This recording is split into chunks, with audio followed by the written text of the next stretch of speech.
metal tray slammed into the new man's chest in the chow line. Beans and gravy splattered across his gray uniform.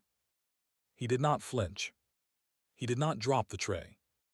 He set it down on the steel counter, picked up a napkin, and wiped his glasses.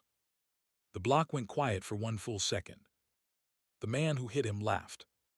The whole row laughed with him. The frail one in the wire glasses just nodded, picked his tray back up, and walked to an empty seat. He was 64. He weighed about 140 pounds. He had been inside 4 hours.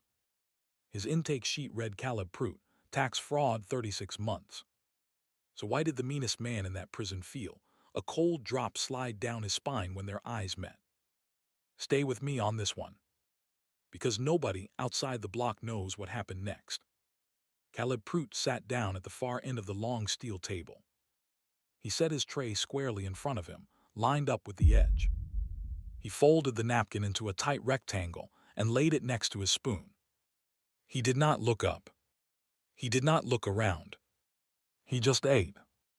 Beans bread, a square of yellow cake. Slow and steady. Like a man eating in a barracks mess, not a maximum security chow hall. 3 tables over, the man who had bumped him watched. He was big. Military big. Thick neck. Shaved head. A long scar running from his left ear down into his collar. Both arms covered in green-black ink all the way to the knuckles. His name on the block was Reno Vargas.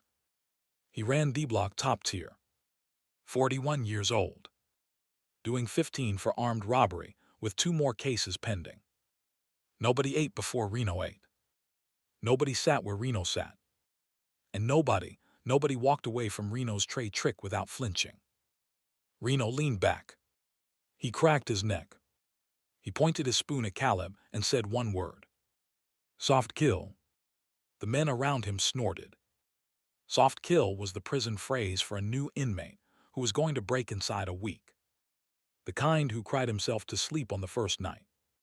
The kind who paid for protection by month 2. The kind who hung himself by month 6. Reno had called it on hundreds of men. He had been right almost every time. This time he was wrong. Caleb finished his cake. He folded the napkin again. He carried his tray to the wash window. He nodded politely at the inmate working the dish line. Then he walked back to his cell, slow and easy, hands at his sides. Every camera in the hallway tracked him. Caleb tracked them back.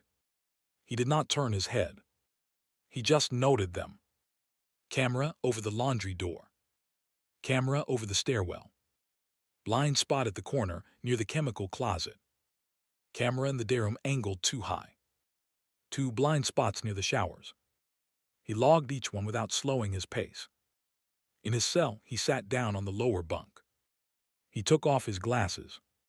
He cleaned the lenses with the corner of the rough stay-tissued blanket. He breathed in for a count of 4, held for 4, out for 6. 4, 4, 6. Then again. Then again.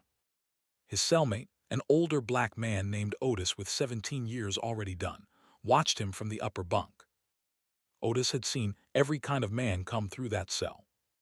He had seen the criers, the screamers, the men who tried to act tough, the men who actually were tough. He had never seen a man do tactical breathing on his first day. "You all right down there, friend?" Otis said. "I'm fine," Caleb said. His voice was quiet. Calm. Almost gentle.